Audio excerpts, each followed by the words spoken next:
17, my parents left me to survive alone in Greece. 9 years later, their new home was being foreclosed. They asked to meet the new owner. And guess what? I was the one who walked in. Hey, Reddit.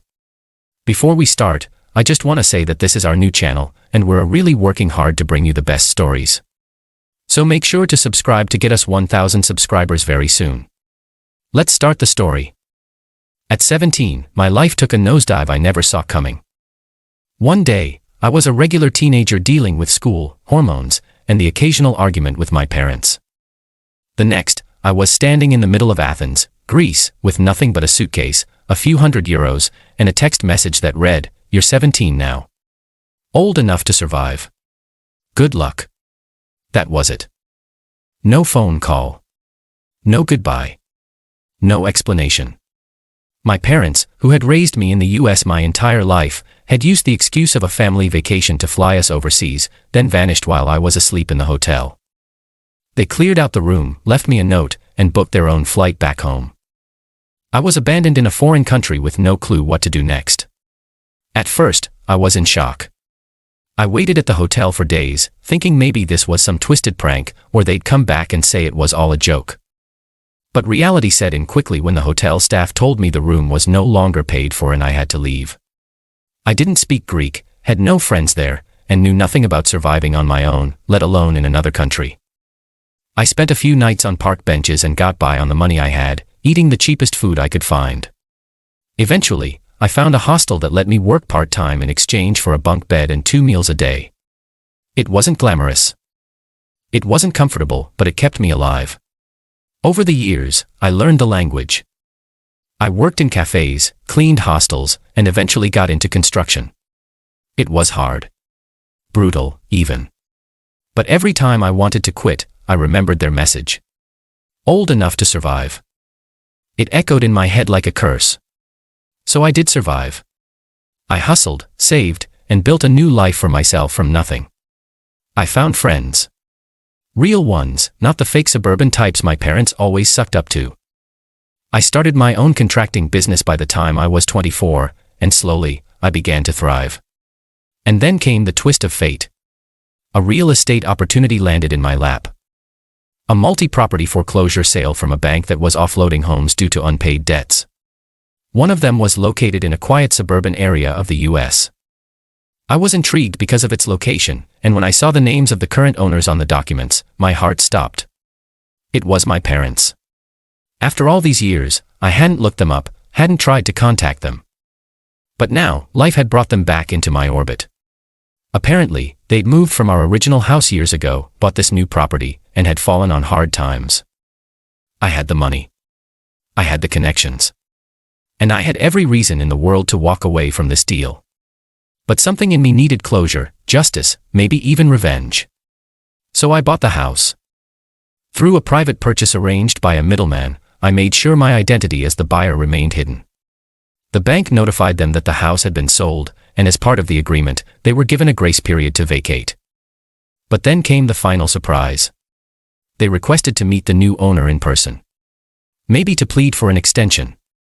Maybe to manipulate them the same way they'd manipulated me my whole life. And guess what? I agreed. I flew out to the States for the first time in 9 years. It felt strange being back.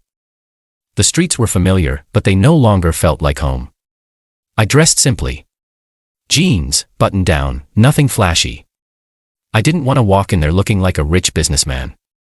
I wanted to see the look in their eyes when they realized who I was. Not just their son, but the men they tried to erase. The men they forced to survive. When I arrived at the house, their car was in the driveway. The lawn was a mess. Windows cracked. The place looked tired, as if it had absorbed every ounce of their decay. I knocked on the door, heart pounding. My mother answered. Her hair was grayer, her face older, but the same judgmental eyes stared back at me. She didn't recognize me at first. Neither did my father when he joined her at the door. I introduced myself with just a first name, the one they gave me, and said I was the new owner here to talk about the next steps. They looked defeated, but civil.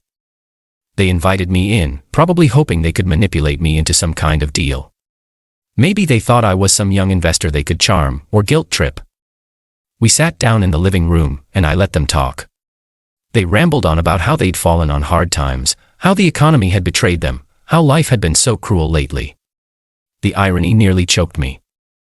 They spoke of betrayal like they hadn't thrown their own son to the wolves without a second thought. But I stayed quiet. I let them dig their own hole. Then my father looked at me closely, his eyes narrowing. "Have we met before?" I smiled. "You could say that." His face went pale. My mother's jaw dropped. I watched the color drain from their faces as the realization set in. 9 years. A grown man where they last saw a scared, abandoned teenager. I stood up, looked around the crumbling house, then met their eyes again. "I think you know who I am." They didn't speak. They couldn't. My mother looked like she might faint. My father clenched his jaw, but the guilt was unmistakable. I didn't shout. I didn't scream. I didn't need to. My silence screamed louder than anything else in that room. I told them the sale was final and they had 30 days to leave. No exceptions.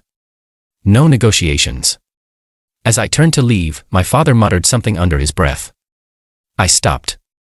"What did you say?" He looked up with desperate eyes. "Please, just let us explain." I paused at the door, hand on the knob, then glanced back. "You'll get your chance, but you're not going to like it."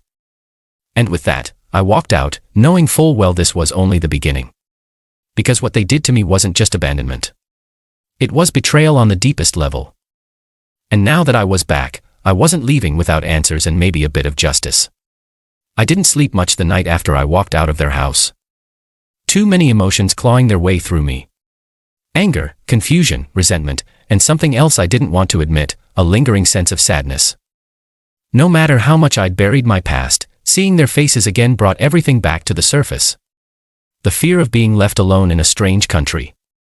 The hunger. The humiliation. The desperation I'd felt as a teenager begging for odd jobs just to get by. And now, here I was, in control of the very home they were about to be kicked out of. If karma had a face, I was it.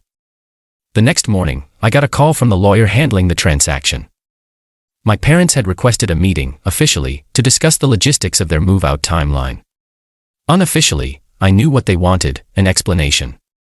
A plea. Maybe even forgiveness. Part of me wanted to ignore it. Just let the process unfold and never speak to them again. But another part of me, one I didn't like admitting existed, wanted answers. So I agreed. The meeting was set at a neutral location, a small conference room at the lawyer's office downtown. I arrived early, sat at the table, and waited. The lawyer gave me a respectful nod, clearly sensing there was more history here than he'd been told. He left the room, giving us space. 10 minutes later, my parents walked in. They looked like ghosts of themselves. My mother's eyes were red and puffy. My father's shoulders were slouched, his pride clearly taking a hit. They sat down across from me without a word. The silence hung heavy for a moment before my father finally broke it. "You've done well for yourself." I didn't respond. I just stared at him, waiting. My mother leaned forward, her voice trembling. "We didn't mean for it to be that way. You have to believe us. We were desperate." "Desperate?" I said, my voice calm but cold. "You dumped your 17-year-old son in a foreign country and flew back home. That's not desperation. That's cruelty." My father sighed and looked down at his hands. "It wasn't just about you. We were in serious trouble. Financially, legally, your name wasn't tied to anything. So we thought, maybe you'd have a better chance without us dragging you down." "That's the story you're sticking with?" I asked. "That you abandoned me for my own good?" "We didn't think it would be permanent," my mother said, choking back tears. "We thought, maybe you'd find a way. You were always smart, resourceful. You thought wrong." The room went silent again. I could see the weight of their guilt bearing down on them, but I wasn't about to let them off the hook. "You never called. Never checked in. Never sent a single email to see if I was alive. Don't act like this was some noble sacrifice." My father looked genuinely shaken. "We were ashamed. After everything, we didn't know how to face you. I let that sit there for a moment. The rage I carried for nearly a decade was still burning, but it was starting to give way to something colder, clarity. I didn't need their excuses anymore. I didn't need their regret. I had lived without them, thrived without them, and I wasn't here to patch things up. Let me tell you what happened after you left me, I said. I spent nights sleeping in public parks, terrified someone would rob me, or worse. I worked cleaning toilets in hostels just to eat. I taught myself the language, found construction jobs, and clawed my way into a business you two never believed I was capable of running. I built everything from the ground up while you hid from your problems and blamed the world for your failures. I stood up and tossed a folder onto the table. Inside were all the purchase documents. My name, the deed, the foreclosure terms, everything. This is mine now. Legally, permanently. You have 30 days to vacate. And don't think for a second I'll make exceptions. My mother looked up, her eyes pleading. Please, we have nowhere else to go. That's not my problem, I said flatly. You made your choices. Now live with them. My father's eyes hardened. I could see a flicker of the old arrogance. The same arrogance that had likely driven them to make the choices they did. So that's it. You're just here for revenge. No, I said, walking to the door. I'm here for closure. I opened the door but paused for just a moment. You taught me how to survive, remember? Maybe now you can figure it out too. I walked out and never looked back. Over the next month, I kept tabs through the lawyer, who ensured the process moved forward without any issues. They tried to stall, of course, tried calling in favors, spinning sob stories. But I had set the terms and I wasn't budging. On the final day, the locks were changed and they were officially gone.